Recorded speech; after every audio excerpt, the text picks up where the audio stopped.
Assalamualaikum warahmatullahi wabarakatuh.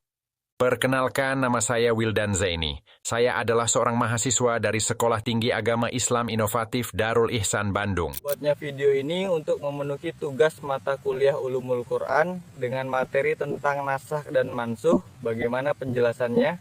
Mari kita simak bersama-sama ya teman-teman.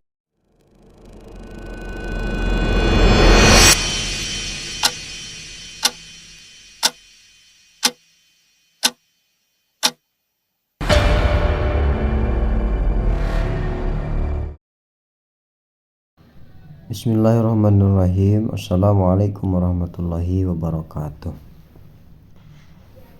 Seperti yang telah disebutkan di awal bahwa pada kesempatan kali ini saya akan mencoba menerangkan atau menjelaskan sedikit materi tentang nasikh dan mansukh dalam ilmu Al-Quran. Pengertian nasikh dan mansukh. 1. Nasikh. Secara bahasa, nasikh berarti menghapus, memindahkan atau mengganti. Adapun secara istilah, nasikh adalah penggantian atau penghapusan hukum syar'i oleh dalil syar'i yang datang kemudian. Dengan syarat keduanya sangat kuat dan tidak dapat dipertemukan atau tawakuf. Kedua, mansukh.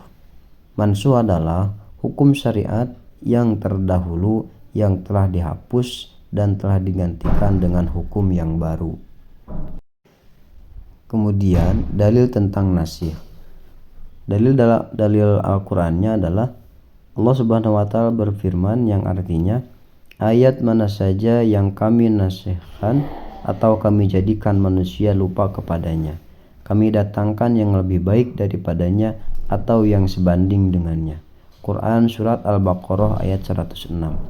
Adapun dalil tentang nasikh menurut hadis Nabi adalah, dahulu aku melarang kalian berziarah kubur, sekarang ziarahilah. Hadis riwayat Muslim. Adapun jenis-jenis nasikh yaitu 1. Nasikh hukum dan tilawah. Artinya yang digantikan itu hukumnya dan bacaannya diganti kedua-duanya. Kemudian yang kedua, nasikh tilawah, artinya yang diganti itu, yang dihilangkannya itu cuma bacaannya saja, tapi hukumnya masih tetap berlaku. Yang ketiga, nasikh hukum, yang artinya yang digantinya itu hanya hukumnya saja, sementara bacaannya masih ada dan masih bisa dibaca ataupun boleh dibaca. Adapun syarat-syarat terjadinya mansukh yaitu 1. Dalil penghapus atau nasikh datang setelah dalil pertama. Kedua, dalil berasal dari syariat, yaitu dari Al-Quran atau sunnah yang sahih. Yang ketiga, tidak mungkin dikompromikan kedua dalil tersebut. Dan yang keempat, adanya penegasan atau petunjuk kuat dari Nabi atau sahabat tentang nasikh. Sementara hikmah dari nasikh adalah 1. Menyesuaikan perkembangan kondisi umat manusia, kemudian memberikan kemudahan dan meringankan beban mereka, dan yang ketiga menunjukkan bahwa syariat itu bersifat dinamis dan realistis, kemudian mengajarkan ketaatan kepada Allah terhadap aturan hukum-hukum syara. Berikut contoh-contoh nasikh dalam Al-Quran. Itu pertama, perubahan arah kiblat, yang mana awalnya arah kiblat itu menghadap Baitul Maqdis yang berada di Palestina, terdapat dalam Quran Surat Al-Baqarah. Kemudian dinasikh berubah menjadi menghadap Ka'bah. Yang kedua, hukum warisan, wasiat untuk orang tua, yang awalnya orang tua itu berhak mendapatkan wasiat sebagaimana firman Allah dalam Quran Surat Al-Baqarah ayat 144. Kemudian dinasikh oleh ayat warisan dalam Quran Surat An-Nisa ayat 11 sampai 12.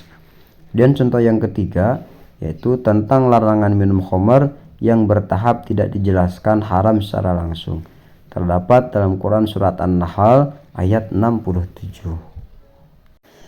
Nah, jadi kesimpulannya, Nasih dan mansuh adalah salah satu bentuk dinamika hukum dalam Islam. Pemahaman yang benar tentang konsep ini sangat penting agar umat tidak salah dalam mengambil hukum atau memahami ayat-ayat Al-Quran. Ulama sepakat bahwa nasah terjadi dalam batasan tertentu dan sesuai dengan hikmah Allah untuk kebaikan umat. Sekian pemaparan materi dari saya. Mohon maaf atas segala kekurangan dan kehilafannya. Wassalamualaikum warahmatullahi wabarakatuh.